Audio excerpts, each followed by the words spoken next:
नमस्कार दोस्तों, मैं डॉक्टर कुलदीप कुमार के सर आप सभी का बहुत बहुत स्वागत करता हूं एक नए बिंदु के साथ और एक नई कड़ी के साथ। तो हमारा एक टॉपिक चल रहा था हिंदी भाषा का उद्भव और विकास, साथ में राजभाषा और साथ में देवनागरी लिपि से संबंधित या देवनागरी लिपि और उससे सुधार से संबंधित। तो इससे संबंधित जो है हम लोग पहले एक बिंदु कर चुके हैं। इससे पहले हम जो है एक बार जो है मैं बात कर रहा था कि हिंदी भाषा का उद्भव और विकास से संबंधित।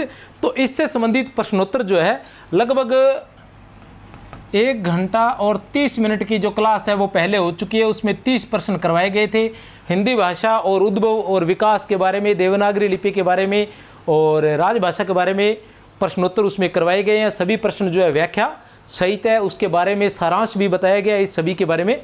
तो आज हम पढ़ते हैं 31 नंबर प्रश्न से। अगर आपने वो वीडियो नहीं देखी है तो ज़रूर देख ले। 31 नंबर प्रश्न से शुरुआत करते हैं पार्ट 2 का। निम्न में से पश्चिमी हिंदी की बोली नहीं है। निम्न में से पश्चिमी हिंदी की बोली नहीं है। पश्चिमी हिंदी की बोली नहीं है। कौन सी नहीं है? ए, बैस है या फिर द। तो कौन सी नहीं है? मैथिली। मैथिली जो है पश्चिमी हिंदी की बोली नहीं है। पश्चिमी हिंदी की कौन कौन सी बोलियां हैं ये मैं आपको पहले ही बता चुका हूं। पश्चिमी हिंदी की हम बात करते हैं तो कौन कौन सी बोलियां हैं? पश्चिमी हिंदी क्या है? हिंदी की एक उपभाषा है। हिंदी को कितनी उपभाषाओं में बांटा गया है? 5 उपभाषाओं में। और बोलियां कितनी है? बोलियां 17 मानी जाती है। वैसे कुछ जगह 18 भी आती है और जो भोलानाथ तिवारी है उन्होंने 19 बोलियां मानी है हिंदी में, ठीक है ना। 5 उपभाषाएं 19 बोलियां। तो जो पश्चिमी हिंदी है वो एक उपभाषा है और इसमें कितनी बोलियां आती हैं? इसमें 5 बोलियां आती है। सबसे पहले आता है खड़ी बोली,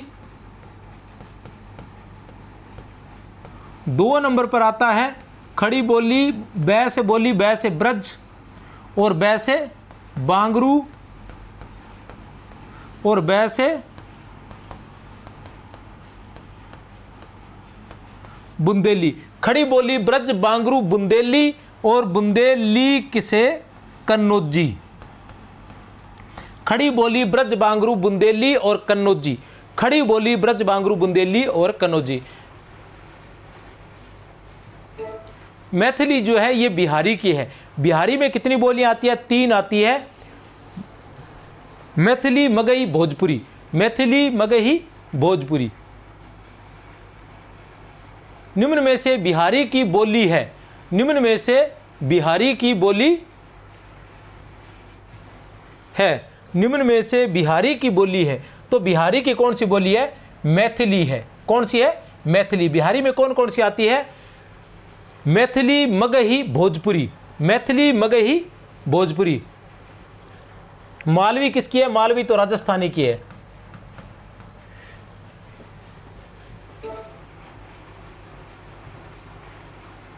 नैनीताल के आसपास के क्षेत्र में बोली जाने वाली बोली है।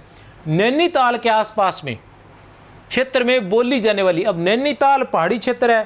पहाड़ी क्षेत्र में क्या बोला जाता है? कौन सी भाषा बोली जाती है? तो कुमायूनी। कौन सी बोली जाती है? नैनीताल के आसपास कौन सी बोली बोली जाती है? तो कुमायूनी, क्योंकि यही पहाड़ी बोली है। कुमायूनी और गढ़वाली ये 2 बोलियां हैं जो पहाड़ी क्षेत्र में बोली जाती है। निम्न में से असंगत कथन है। ब्रज भाषा ओकार बहुला भाषा है। ब्रज भाषा ओकार बहुला भाषा है। खड़ी बोली ओकारांत प्रधान भाषा है। ब्रज भाषा मुख्यतः मथुरा, आगरा, अलीगढ़ में बोली जाती है। बांगरू को हरियाणवी भी कहते हैं। तो असंगत कथन ढूंढना है। असंगत की बात करें तो ये होना चाहिए बै। उत्तर होना चाहिए बै। देख लेते हैं कहीं कोई गड़बड़ ना हो जाए बीच बीच में। उत्तर है बिल्कुल बै है, क्योंकि ब्रज भाषा हम बता चुके हैं ओकार बहुला है। खड़ी बोली जो है वो ओकारांत नहीं आकारांत है। ओकारांत नहीं आकारांत है। ब्रज भाषा मुख्यतः मथुरा, आगरा, अलीगढ़ की भाषा है, बिल्कुल सही है। और बांगरू को हरियाणवी भी कहते हैं। बांगरू को जाटू भी कहते हैं। राजभाषा आयोग का गठन संविधान की किस धारा में किया गया है? राजभाषा आयोग का गठन संविधान की किस धारा में किया गया है? बताइए। राजभाषा आयोग का गठन, किसका गठन? राजभाषा आयोग का गठन संविधान की किस धारा में किया गया है? तो किस धारा में किया गया है? धारा 344 में। धारा 344 में राजभाषा आयोग का गठन किस धारा में किया गया है? तो धारा 344 में। किसमें? धारा 344 में। निम्न में से किस भाषा को वियोगात्मक कहा जा सकता है? निम्न में से किस भाषा को वियोगात्मक कहा जा सकता है? अपभ्रंश को। किसको? अपभ्रंश को वियोगात्मक कहा जाता है। अवधी भाषा का अन्य नाम है। अवधी भाषा का अन्य नाम है, कौन सी है? अवधी भाषा का। किस भाषा का पूछ रहे? अवधी भाषा का। अब देखो, बांगरू जो है वो किसका नाम है?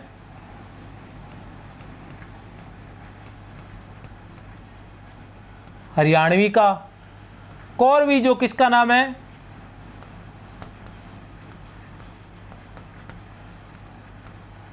खड़ी बोली का। जाटू किसका नाम है? ये भी हरियाणवी का है। तो पीछे कौन सी बच गई? बैसवाड़ी। ये बैसावाड़ी नहीं है, बैसवाड़ी है। तो अवधी का जो अन्य नाम है वो बैसवाड़ी है। अवधी का जो अन्य नाम है वो बैसवाड़ी है। निम्न में से किस बोली का केंद्र रीवा है? निम्न में से किस बोली का केंद्र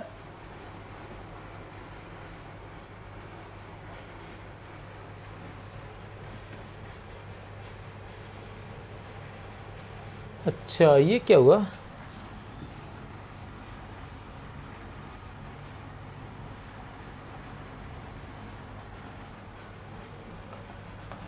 उत्तर तो इसका बघेली रहेगा, ठीक है ना। लेकिन ये यहाँ बोली के साथ साथ ये थोड़ा सा गलत हो गया, ये क्षेत्र भर दिए यहाँ, ठीक है ना। तो उत्तर इसका बघेली रहेगा, एक ही है।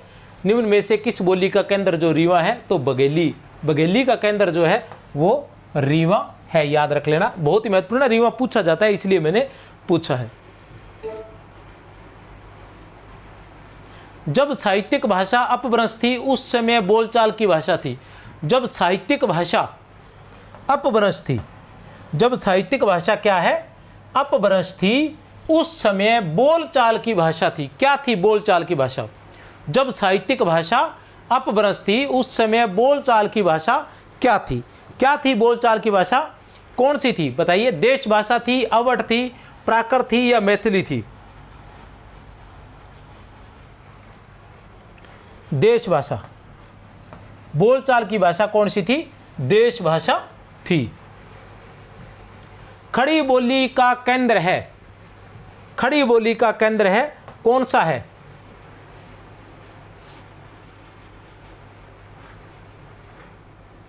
मथुरा आगरा में तो ब्रज बोली जाती है, पक्का है।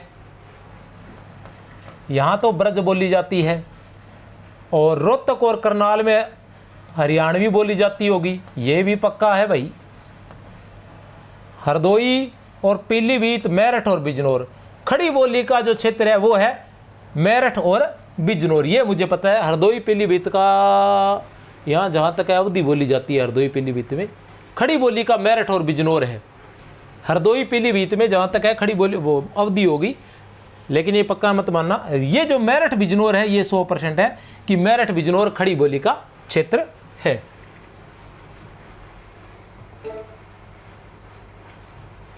ब्रजभाषा क्षेत्र में नहीं आने वाला जिला है। ब्रजभाषा क्षेत्र में नहीं आने वाला जिला है, कौन सा ऐसा जिला है जो ब्रजभाषा में नहीं आता? कौन सा ऐसा जिला है जो ब्रजभाषा में नहीं आता? तो कौन सा नहीं आता ब्रजभाषा में? मथुरा, बरेली, ये तो आता है भाई, ठीक है ना। बरेली का अगर आपको नहीं पता तो मथुरा का तो पक्का पता है, ठीक है ना, कि मथुरा में तो 100% ब्रज बोली जाती होगी, सबसे ज़्यादा बोली जाती होगी।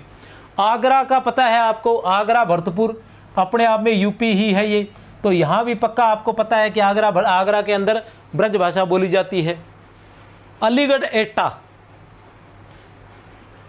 अब अलीगढ़ एटा तो नहीं पता होगा, लेकिन याद करना पड़ेगा कि अलीगढ़ एटा में भी ब्रजभाषा बोली जाती है, ये आपको याद करना पड़ेगा। सहारनपुर मेरठ में जो है ब्रजभाषा नहीं बोली जाती। अब मथुरा तो आपको पक्का पता है, इसका मतलब मथुरा बरेली में भी ब्रजभाषा बोली जाती है, आगरा भरतपुर में भी ब्रजभाषा बोली जाती है। अलीगढ़ एटा आप याद कर लेना, सहारनपुर मेरठ में ब्रजभाषा नहीं बोली जाती। अवधी भाषा का विकास किस अपभ्रंश से हुआ है? अवधी भाषा का विकास किस अपभ्रंश से हुआ है? अवधी भाषा का विकास जो है वो किस अपभ्रंश से हुआ है? अपभ्रंश के कितने भेद माने जाते हैं? नॉर्मली अपभ्रंश के 5 भेद माने जाते हैं, ठीक है ना। नॉर्मली अपभ्रंश के 5 भेद माने जाते हैं, लेकिन जो भोलानाथ तिवारी है उन्होंने अपभ्रंश के 7 भेद माने हैं। तो जो 5 भेद है उनमें से अवधी का जो है विकास किससे हुआ है? उनमें से अवधी का विकास जो है वो किससे हुआ है? अवधी के विकास की बात करें तो वो हुआ है अर्धमागधी से। किससे? उत्तर है द हमारा, अर्धमागधी से। किससे हुआ है? अर्धमागधी से। किससे विकास हुआ है? अर्धमागधी से।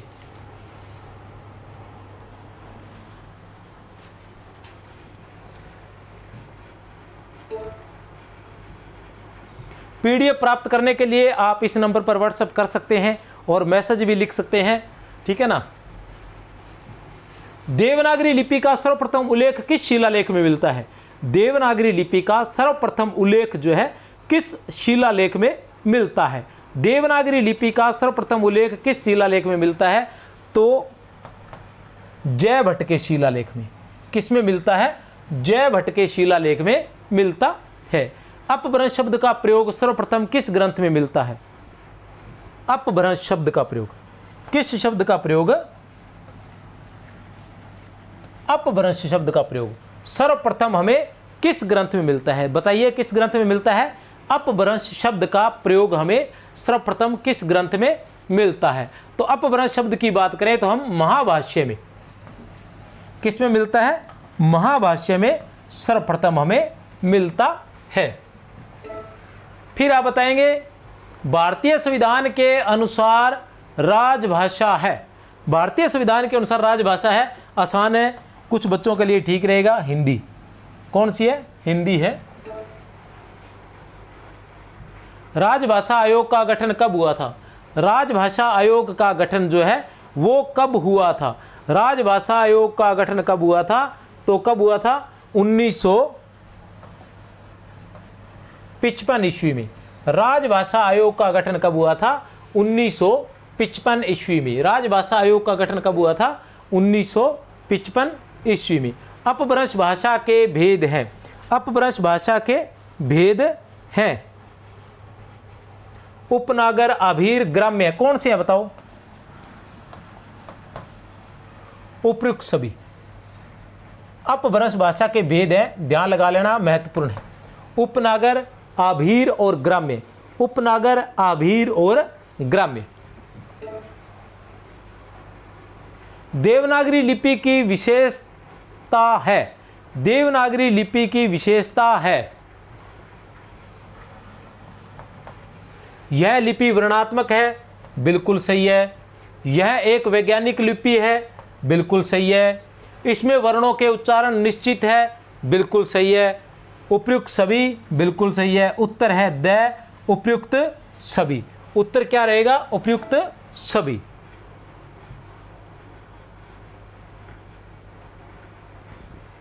देवनागरी लिपि में महत्वपूर्ण है, काफी ध्यान लगा लेना, पढ़ चुके पहले। देवनागरी लिपि में पंचम वर्ण के स्थान पर अनुस्वार का प्रयोग। देवनागरी लिपि में पंचम वर्ण के स्थान पर अनुस्वार का प्रयोग किए जाने का सुझाव दिया था। किसने दिया था? देख सकते हैं आप, किसने दिया था? क्या कहना चाह रहे हैं कि देवनागरी लिपि में पंचम वर्ण के स्थान पर अनुस्वार का प्रयोग किए जाने का सुझाव किसने दिया था? तो श्याम सुंदर दास ने दिया था। किसने दिया था? श्याम सुंदर दास ने दिया था। श्याम सुंदर दास ने अनुस्वार के प्रयोग का दिया था और साथ में नरेंद्र देव भी थे उत्तर प्रदेश से, जिन्होंने 1947 में अपने सुझाव दिए थे। और नरेंद्र देव ने कहा था कि ए की बारखड़ी जो है वो क्या है, वो भ्रामक है। ए की बारखड़ी जो है वो भ्रामक है। और ए की बारखड़ी को महत्व देने वाले कौन थे? 1935 ईस्वी में काका कालेलकर।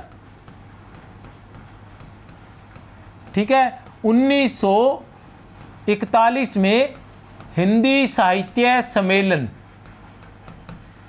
1935 में ए की बारखड़ी का किसने किया था समर्थन? काका कालेलकर ने। 1941 में हिंदी साहित्य सम्मेलन ने। इसके अलावा महात्मा गांधी और विनोबा भावे ने भी ए की बारखड़ी का समर्थन किया था। ढूंढाड़ी बोली का अन्य नाम है, बहुत ही महत्वपूर्ण है। ढूंढाड़ी बोली का अन्य नाम है, कौन सा नाम है ढूंढाड़ी बोली का अन्य नाम? आप देख सकते हैं कौन सा है, तो जयपुरी। जयपुरी को ही ढूंढाड़ी बोली कहा जाता है। जयपुरी जो है वो राजस्थानी उपभाषा की बोली है, राजस्थानी उपभाषा की बोली है ढूंढाड़ी।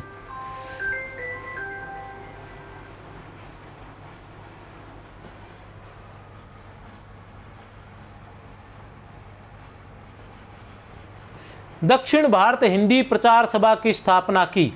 दक्षिण भारत हिंदी प्रचार सभा की, दक्षिण भारत हिंदी प्रचार सभा की स्थापना की थी। किसने की थी बताइए? दक्षिण भारत हिंदी प्रचार सभा की स्थापना, दक्षिण भारत हिंदी प्रचार सभा की स्थापना किसने की थी? देख लेते हैं कि गलत ना हो जाए। कौन सा था दक्षिण भारत हिंदी प्रचार सभा का? महात्मा गांधी ने ही की थी, कोई समस्या नहीं है। किसने की थी?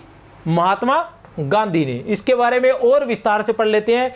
इनकी पीडीएफ, इसके बाद सभी क्वेश्चन जो व्याख्या सहित आने वाले हैं, और इस प्रकार के प्रश्न की पीडीएफ प्राप्त करने के लिए आप ऐप को भी डाउनलोड कर सकते हैं। संकुल मार्गदर्शन के नाम से ही चैनल है, और संकुल मार्गदर्शन के नाम से ही अपना ऐप भी है, और संकुल मार्गदर्शन के नाम से अपना टेलीग्राम चैनल भी है।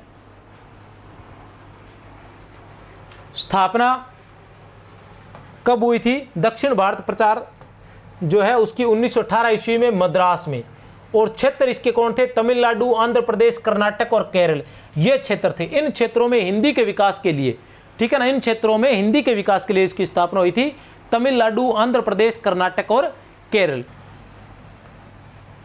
गाजीपुर व बनारस में कौन सी भाषा बोली जाती है?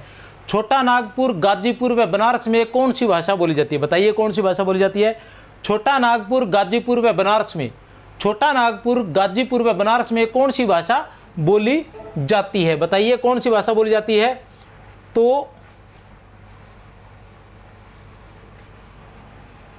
अच्छा, छोटा नागपुर, गाजीपुर में भोजपुरी बोली जाती है।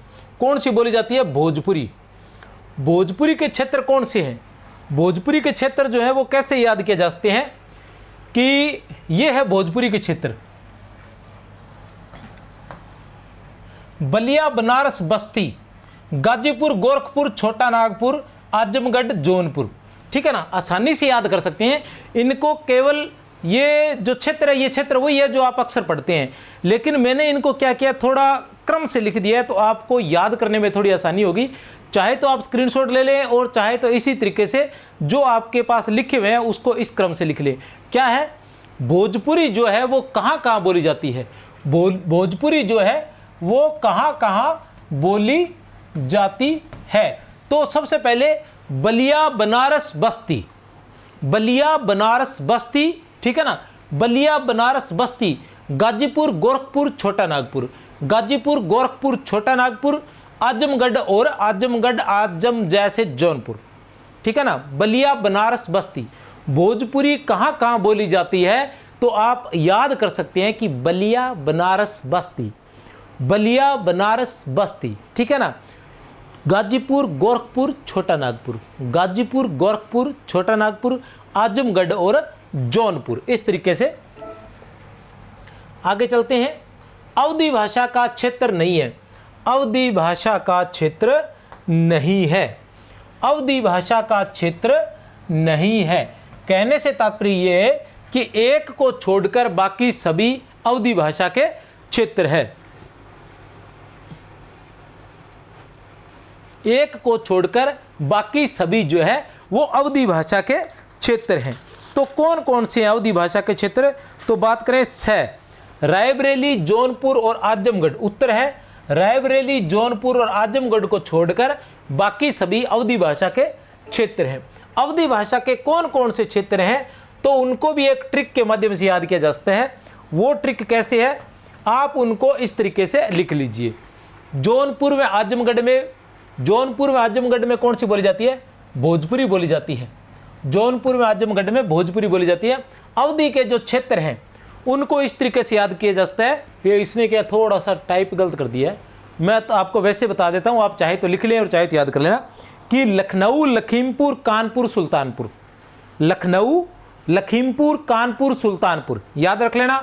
लखनऊ, लखीमपुर, कानपुर, सुल्तानपुर, पहले 4 याद करने हैं। क्या है, कौन सी बोली है ये? अवधी के क्षेत्र, अवधी के क्षेत्र।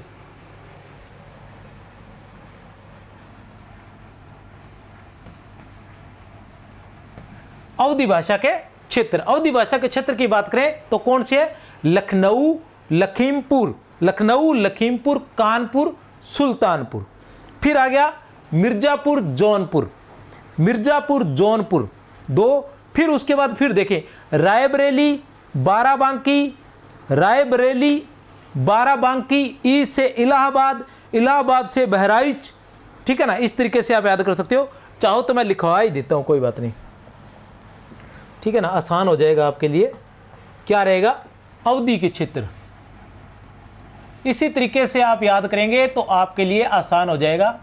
और जिसको क्षेत्र में ज़्यादा इंटरेस्ट नहीं है वो इसको आगे निकाल के सीधा नेक्स्ट प्रश्न भी देख सकता है, कोई किंतु परंतु वाली बात है नहीं यहाँ पर।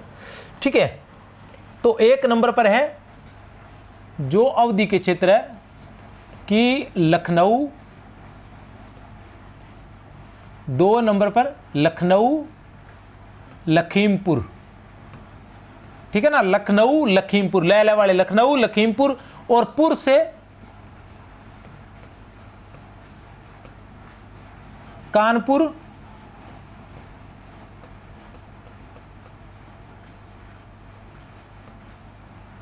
सुल्तानपुर। लखनऊ, लखीमपुर, कानपुर, सुल्तानपुर। उसके बाद फिर आ जाते हैं 5 नंबर पर। 5 पर हम बात करते हैं तो मिर्जापुर और जौनपुर। 5 नंबर पर है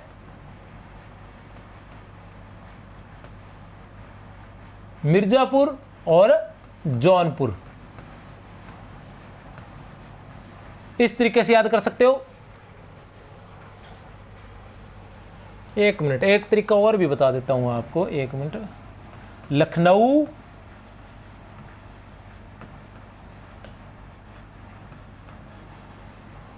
लखीमपुर, ये थोड़ा आसान हो जाए। लखनऊ, लखीमपुर, कानपुर,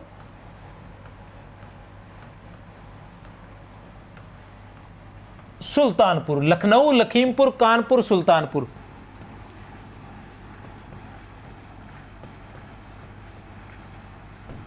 मिर्जापुर और जौनपुर, मिर्जापुर और जौनपुर। उसके बाद आता है रायबरेली,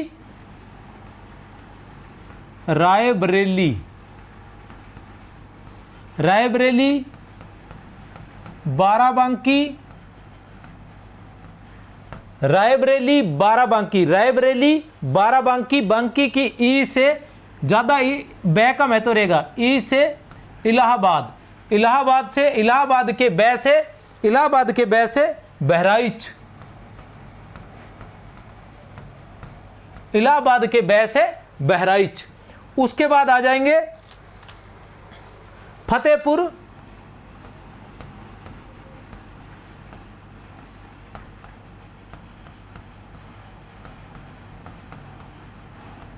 फैजाबाद, फतेहपुर, फैजाबाद।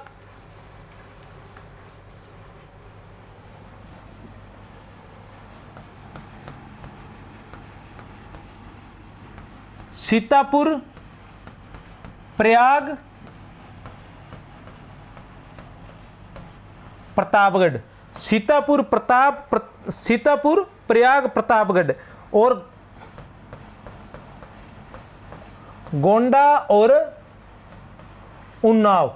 इस तरीके से आपको लिखेंगे तो दूसरे के मुकाबले थोड़ा पढ़ना आसान रहेगा और याद भी हो जाएगा। दूसरे तरीके से बहुत अधिक मुश्किल हो जाता है। एक बार फिर बोल दूं कि पहला जो है अवधि के क्षेत्र लखनऊ, लखीमपुर, कानपुर, सुल्तानपुर, लखनऊ, लखीमपुर, कानपुर, सुल्तानपुर, मिर्जापुर, जौनपुर, ठीक है ना, मिर्जापुर, जौनपुर। उसको चाहे तो ऊपर वाले के साथ भी कर सकते हो, लखनऊ, लखीमपुर, कानपुर, सुल्तानपुर, मिर्जापुर, जौनपुर। उसके बाद आ जाता है रायबरेली, बाराबंकी, इलाहाबाद, बहराइच।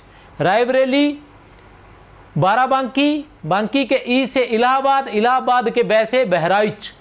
फिर फतेहपुर, फैजाबाद, फतेहपुर, फैजाबाद। फिर सीतापुर, प्रयाग, प्रतापगढ़, पै से सीतापुर, प्रयाग, प्रतापगढ़ और गोंडा और उन्नाव। ये किसके क्षेत्र है?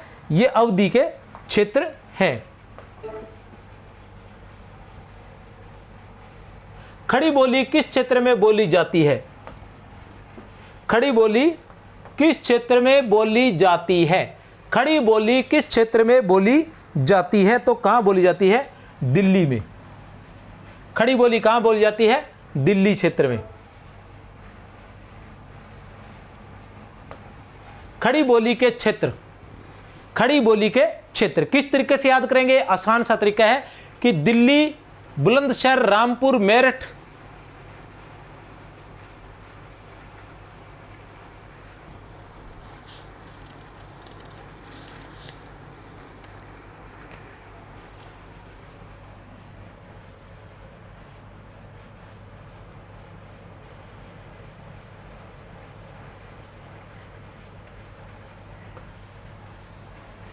ये भी थोड़ा क्या है कि वो पीपीटी बनाते वक्त इन्होंने ना गड़बड़ कर दी। मैं लिखवा देता हूँ आपको, आसान ही है।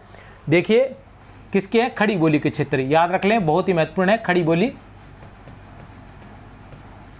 कौन कौन से है? खड़ी बोली के क्षेत्र सबसे पहले हम याद करेंगे दै से दिल्ली और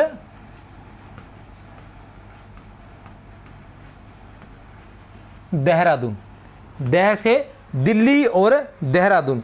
उसके बाद आएगा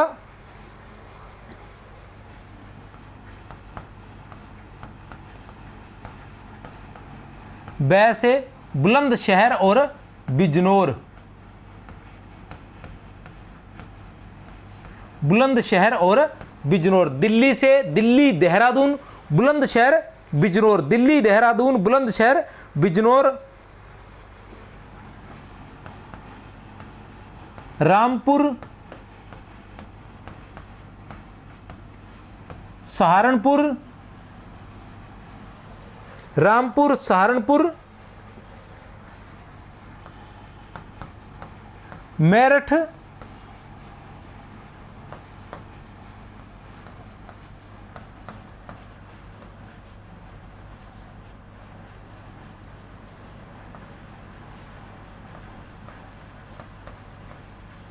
मुजफ्फरनगर, मेरठ, मुजफ्फरनगर और पटियाला।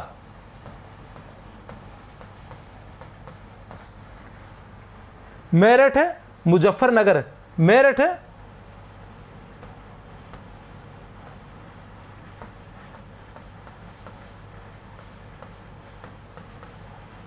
ठीक है ना। इस तरीके से आप याद कर सकते हो। दिल्ली, देहरादून, बुलंदशहर, बिजनौर, रामपुर, सहारनपुर, मेरठ, मुजफ्फरनगर और पटियाला। दिल्ली, देहरादून, बुलंदशहर, बिजनौर, रामपुर, सहारनपुर, मेरठ, मुजफ्फरनगर और पटियाला। इस तरीके से इसको याद किया जा सकता है। ब्रजभाषा किस क्षेत्र में नहीं बोली जाती है? ब्रजभाषा किस क्षेत्र में नहीं बोली जाती है? ब्रजभाषा किस क्षेत्र में नहीं बोली जाती है? देख लेते हैं कौन से क्षेत्र है वो जहां ब्रजभाषा नहीं बोली जाती। एटा, इटावा, अलीगढ़, आगरा, मथुरा, मैनपुरी, ग्वालियर, फर्रुखाबाद, बदायूं, सीतापुर, प्रयाग, प्रतापगढ़। सीतापुर, प्रयाग, प्रतापगढ़ ये हम पढ़कर आ चुके हैं। ये किसके क्षेत्र है? सीतापुर, प्रताप, यहां नहीं बोली जाती है, ठीक है ना। एटा, इटावा, अलीगढ़, आगरा, मथुरा, मैनपुरी, ग्वालियर, इसको पढ़ लेते हैं ट्रिक के बाद। ब्रजभाषा किस क्षेत्र में नहीं बोली जाती? तो सीतापुर, प्रयाग, प्रतापगढ़ में ब्रजभाषा नहीं बोली जाती है। यहां कौन सी बोली जाती है? यहां अवधि बोली जाती है। यहां कौन सी बोली जाती है? यहां अवधि भाषा बोली जाती है। कौन सी बोली जाती है? अवधि भाषा।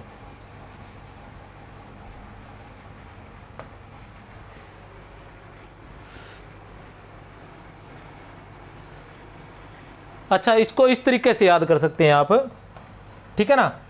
एटा, इटावा, अलीगढ़, आगरा। एटा, इटावा, अलीगढ़, आगरा, मथुरा, मैनपुरी, ग्वालियर। एटा, इटावा, अलीगढ़, आगरा। एटा, इटावा किसकी? ब्रज भाषा। कौन सी भाषा? ये ब्रज भाषा है। एटा, इटावा, अलीगढ़, आगरा। एटा, इटावा, अलीगढ़, आगरा, मथुरा, मैनपुरी, ग्वालियर। मथुरा, मैनपुरी, ग्वालियर। एक ही लाइन में याद कर सकते हैं, एक ही लाइन में इनको लिख सकते हैं। फिर आप लिखेंगे फर्रुखाबाद, फर्रुखाबाद से बंदायूं। फर्रुखाबाद, बंदायूं, बंदायूं से बुलंदशहर। फर्रुखाबाद, बंदायूं, बुलंदशहर, बरौली, ठीक है ना। फर्रुखाबाद, बुलंदशहर, फर्रुखाबाद, बंदायूं, बुलंदशहर। फर्रुखाबाद, बंदायूं, बुलंदशहर, बरौली। फर्रुखाबाद, फर्रुखाबाद, फर्रुखाबाद, बै से बंदायूं, बंदायूं से बुलंदशहर, बुलंदशहर से बरौली। फर्रुखाबाद, बंदायूं, बुलंदशहर, बरौली। फर्रुखाबाद, बंदायूं, बुलंदशहर, बरौली। अलवर, धौलपुर, करौली। अलवर, भरतपुर, धौलपुर, करौली। सॉरी, भरतपुर, धौलपुर, करौली, अलवर नहीं है, थोड़ा ध्यान रख लें। अलवर के अंदर तो कौन सी बोली जाती है? मालवी बोली जाती है क्या? क्या नाम है उसका? मालवी नहीं,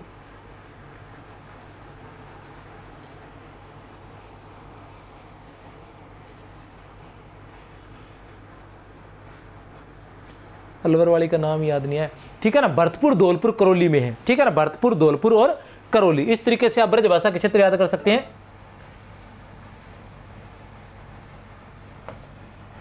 राजस्थानी की है ना, अलवर में कौन सी बोली जाती है? राजस्थानी की कौन सी है? मारवाड़ी है, मेवाड़ी है, ढूंढाड़ी है, और मारवाड़ी, मेवाड़ी, ढूंढाड़ी, मालवी, और एक और बस्ती है वो अलवर वाली है, आ जाएगी, चलो 1 मिनट में याद। ब्रज भाषा का उपनाम नहीं है, ब्रज भाषा का उपनाम नहीं है। इनमें से ब्रज भाषा का उपनाम नहीं है। कौन सा नहीं है? बाकी सभी ब्रज भाषा के उपनाम है, केवल वो नहीं है पूर्वी जो है, ये ब्रज भाषा का उपनाम नहीं है। पिंगल भी ब्रज भाषा का नाम है, नाग भाषा भी है और अंतर्वेदी भी है। ये सभी ब्रज भाषा के उपनाम है। पूर्वी अवधि का उपनाम है। पूर्वी जो है वो किसका उपनाम है? अवधि का उपनाम है। पूर्वी जो है वो किसका उपनाम है? अवधि का उपनाम है। पूर्वी किसका उपनाम है? अवधि का उपनाम है। ब्रज भाषा के उपनाम कौन से हैं? पिंगल है, नाग भाषा है, अंतर्वेदी है और ब्रज भाखा है। ये सभी ब्रज भाषा के उपनाम माने जाते हैं। ब्रज की उपबोली नहीं है। ब्रज की उपबोली नहीं है तो कौन सी उपबोली नहीं है? ब्रज भाषा की जो नागपुरिया है ये उपबोली नहीं है। बुक्सा, सिकरवाड़ी और जादोवाटी, बुक्सा, सिकरवाड़ी और जादोवाटी ये ब्रज की उपबोलियां हैं। याद रख लेना, ब्रज की उपबोलियां। असिस्टेंट प्रोफेसर के पेपर में शायद आ चुका है और ये काफ़ी महत्वपूर्ण है असिस्टेंट प्रोफेसर की दृष्टि से, बाकी तो ही है। बुक्सा, सिकरवाड़ी और जादोवाटी ये है ब्रज भाषा के उपनाम।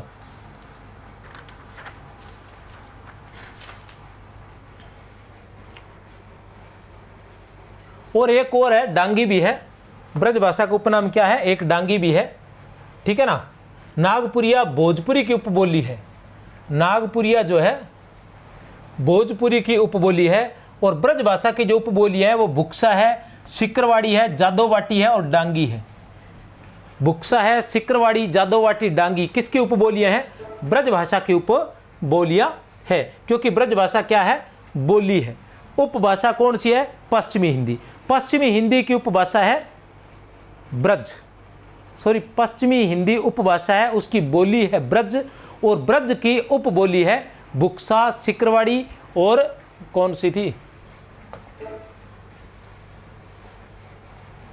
जादोवाटी और डांगी। खड़ी बोली का उपनाम। खड़ी बोली का उपनाम व उपनाम देने वाले विद्वान का असंगत विकल्प का चयन कीजिए। खड़ी बोली के उपनाम कौन कौन से हैं और किसने दिए हैं उसका असंगत क्रम देखना है। देशी हिंदुस्तानी ग्रियर्सन, टकसाली गिलक्रिस्ट, कोरवी भोलानाथ तिवारी, खड़ी बोली उदय नारायण तिवारी।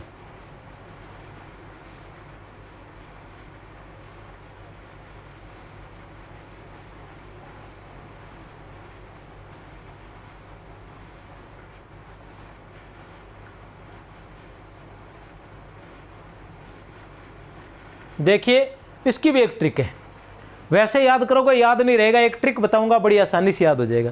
कैसे याद हो जाएगा? देशी हिंदुस्तानी, ग्रियर्सन का पूरा नाम क्या था? George Abraham Grierson. तो अब्राहम क्या नाम आएगा? अब्राहम। अब्राहम के है से हिंदुस्तानी,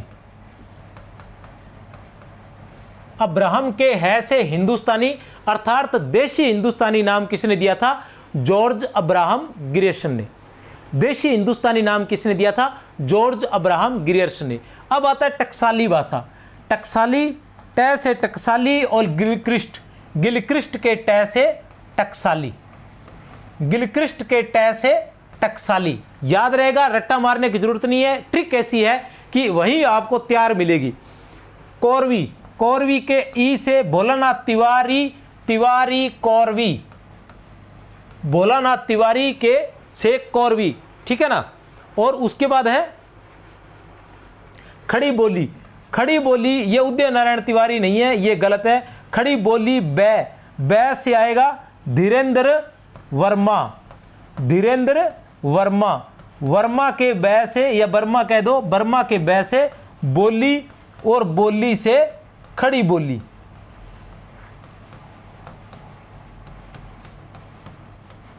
ठीक है ना। धीरेन्द्र वर्मा, बर्मा के बै से बोली और बोली से खड़ी बोली। इस तरीके से और बाकी भी मैं करवा देता हूं आपको, देखिए ट्रिक के माध्यम से। यह है इनको याद करने की एक आसान सी ट्रिक, ये है इनको याद करने की एक आसान सी ट्रिक जिसे आप आसानी से कर सकते हैं। इनके नाम देशी हिंदुस्तानी, पहला नाम है देशी हिंदुस्तानी जॉर्ज अब्राहम ग्रियर्सन। अब्राहम के है से हिंदुस्तानी, देशी हिंदुस्तानी। जॉर्ज अब्राहम ग्रियर्सन, अब्राहम के है से हिंदुस्तानी, देशी हिंदुस्तानी। गिलक्रिस्ट के ट से टकसाली भाषा, गिलक्रिस्ट के ट से टकसाली भाषा। कौरवी, कौरवी राहुल सांकृत्यान, कै से कौरवी और भोलानाथ तिवारी की ई से कौरवी। ठीक है ना। इस तरीके से आप इसको तैयार कर सकते हैं। कौरवी राहुल सांकृत्यान, कै से कौरवी और भोलानाथ तिवारी कौरवी। इस तरीके से भी, इसमें भी री आया है, इसमें भी ई आया। इस तरीके से आप इसको, और चाहे तो इसको अलग से याद कर लें। नागरी हिंदी, नागरी उदय नारायण तिवारी, उदय नारायण, नारायण से नागरी, उदय नारायण, नारायण से नागरी, उदय नारायण, नारायण से नागरी। जनपदीय, जनपदीय हिंदुस्तानी, जनपदीय। सुनीति कुमार चटर्जी, चटर्जी के जैसे जनपदीय हिंदुस्तानी। सुनीति कुमार चटर्जी, चटर्जी के जैसे जनपदीय। धीरेन्द्र वर्मा, वर्मा के बै से खड़ी बोली, वर्मा के बै से बोली, बोली से खड़ी बोली। ठीक है ना। एक बार फिर से आपको बता दूं कैसे रहेगा।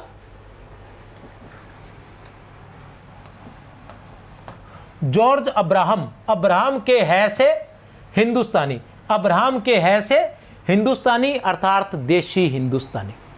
खड़ी बोली के नाम गिलक्रिस्ट के ट से, गिलक्रिस्ट के ट से टकसाली, गिलक्रिस्ट के ट से टकसाली। ठीक है ना। नागरी हिंदी उदय नारायण तिवारी, उदय नारायण, उदय नारायण, नारायण के न से नागरी, उदय नारायण के न से नागरी, उदय नारायण के न से नागरी। ठीक है ना। और सुनीति कुमार चटर्जी के जैसे जनपदीय हिंदुस्तानी, सुनीति कुमार चटर्जी के जैसे जनपदीय हिंदुस्तानी, सुनीति कुमार चटर्जी के जैसे जनपदीय हिंदुस्तानी। धीरेन्द्र वर्मा के बै से बोली और बोली से खड़ी बोली। ठीक है ना। और तिवारी की ई से कौरवी, तिवारी और कौरवी, तिवारी और कौरवी, तिवारी और कौरवी। भोलानाथ तिवारी याद रख लेना, उदय नारायण तिवारी नहीं है, भोलानाथ तिवारी याद रख लेना, क्योंकि उदय नारायण के नारायण से तो नागरी हो जाएगा, उदय नारायण के न से तो नागरी हो जाएगा, याद रख लेना। अवधि की उत्पत्ति मागधी से किसने मानी है? अवधि की उत्पत्ति मागधी से किसने मानी है? अवधि की उत्पत्ति मागधी से किसने मानी है? तो किसने मानी है? अवधि की उत्पत्ति मागधी से धीरेन्द्र वर्मा ने मानी है। किसने मानी है? धीरेन्द्र वर्मा ने।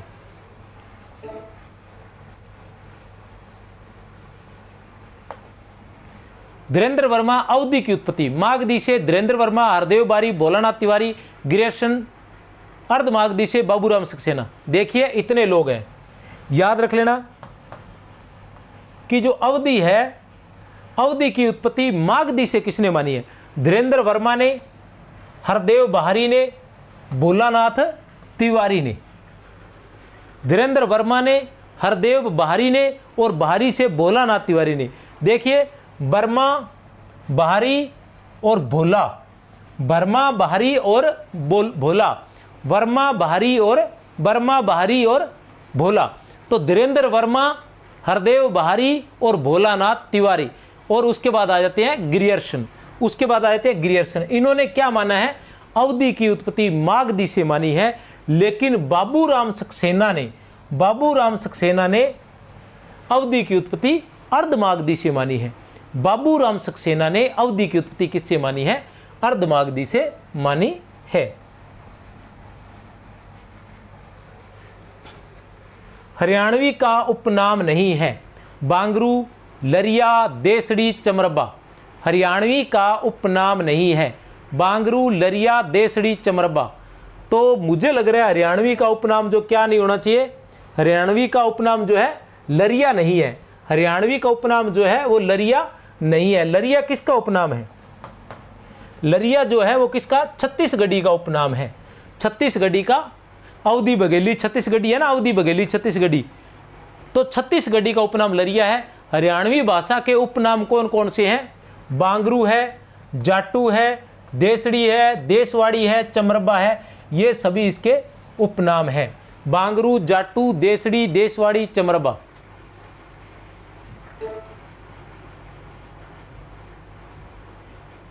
ये सभी के सभी प्रश्न अपनी पुस्तक हिंदी व्याख्याता की जो पुस्तक है 7200 वस्तुनिष्ठ प्रश्न, इसमें 7200 वस्तुनिष्ठ प्रश्न हैं। 7200 वस्तुनिष्ठ इस किताब में मिलेंगे। बाकी मैं करवाऊंगा इस किताब के साथ साथ आपको 10,000 वस्तुनिष्ठ प्रश्न इसी चैनल पर मिलने वाले हैं। ये सारी किताब मैं करवाने वाला हूँ, ठीक है ना। और इसको खरीदने के लिए हम कहते हैं कहाँ मिलेगी, मैसेज करते रहते हैं। तो जो देख रहे हैं उनको तो मैं बता दूं कि आप गूगल पर सर्च मारेंगे तो ये नाम आ जाएगा कि क्या नाम है, कैसा नाम है। संकुल के नाम से आप सर्च मारेंगे, व्याख्याता के लिए, वरिष्ठ अध्यापक के लिए, रीट के लिए, एसआई के लिए, किसी के लिए भी आप संकुल के नाम से सर्च मारेंगे तो वहाँ संकुल नाम से सारी किताबें आ जाएंगी। संकुल नाम से अपना चैनल है, संकुल नाम से ये अपना ऐप है और संकुल नाम से टेलीग्राम चैनल है। 63 771 24 802 नंबर पर आप कॉल कर सकते हैं। इसी प्रकार के जो प्रश्नोत्तर हैं उनके 150 वीडियो केवल 149 रुपये में पूरा पाठ्यक्रम रहेगा हिंदी व्याख्याता का और वरिष्ठ अध्यापक का। पूरा का पूरा पाठ्यक्रम वीडियो टेस्ट के माध्यम से आपको करवाया जाएगा। खरीदना चाहे तो खरीद सकते हैं। अगर प्रश्नोत्तर पसंद आए हैं तो चैनल को सब्सक्राइब कर लें। और अगर पीडीएफ चाहिए, ये तैयार की हुई है पीडीएफ, अगर पीडीएफ चाहिए तो 63 771 24 802 पर मैसेज करें। और यहाँ भी मैसेज करें कि क्लास कैसी लगी है, लाइक भी कर देना। जय हिंद।